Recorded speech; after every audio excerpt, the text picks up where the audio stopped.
If there's one thing that I've learned as a pastor, it's this: stories are important. Read the Bible from Genesis to Revelation, and the Bible is a book of just stories. Stories of people who came in contact with people, nations who came in contact with nations, but most of all, a God who comes in contact with humanity.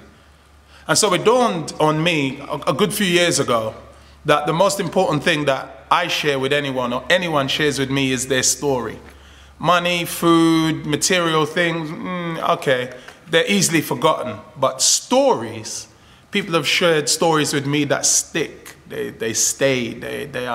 They wallpaper my mind. They are part of the fabric of the furniture of who I am and where I've been and the things I've learned. And if there's one thing that I love about the Bible and the Bible stories, it's this: no matter who's written off in the Bible, when God gets hold of them, he rewrites there. He writes their story, he rewrites their past, he rewrites their present, he rewrites their future. God told me a long time ago, when I was struggling with the whole idea of how people saw me and how people just kept on bringing my past back up while I was trying to live in the present with him. He said, Eddie, no matter who writes you off, I've got a bigger pen. I've got a much bigger pen. And that is the one thing about the Bible that must always encourage you as you read it.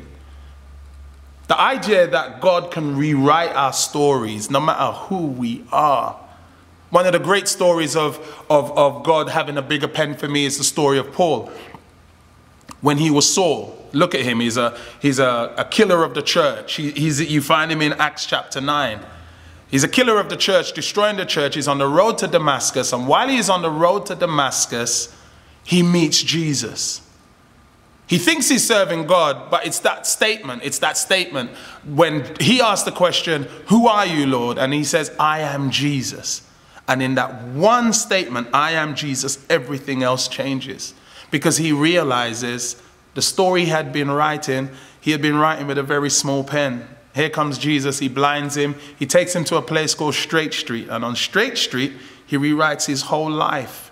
He helps him to settle the past. He helps him to have resolution in the present. And he helps him to think forward to the future. And thinking forward to the future, he affirms it in the life of somebody else, a man called Ananias. He says to Ananias, go down to Straight Street. There's somebody there waiting for you to come. Ananias says, Lord, but I've heard. Because Ananias is still writing with the smaller pen that Paul had, that Saul had. He's still writing with that smaller pen about his past. He's still writing about that smaller pen about all the stuff he had done to the church. But the Lord says, no. I have shown him who he will be, what he will be. I have rewritten his life with a much bigger pen. And so he goes and he greets him and he says, Brother Saul, the Lord has sent me. And he lays hands on him and he can see, and the rest, as you know, is history. The rest, as you know, is a glorious history. And he writes later on, I am determined to know nothing amongst the people except Christ and him crucified. He goes on to say things like, I can do anything through Christ and everything through Christ who strengthens me. He goes on to say, sitting in a Mamertine prison, stories and stories underground, I have learned to be content in wherever I find myself, where I'm sitting with Christ in heavenly places. And all of these are shared just through a simple story. A story, you know, just a story. Because the most important thing that we share with people and people share with us is a story. So understand the value of your story. Understand the value of God writing into your life with his pen.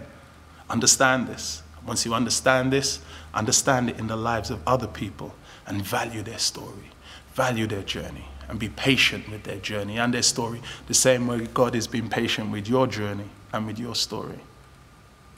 So God bless you. May you understand that your story is important. May you really understand that God values your story, that God values your journey. And then may you live in the reality of him writing into your life with a much bigger pen.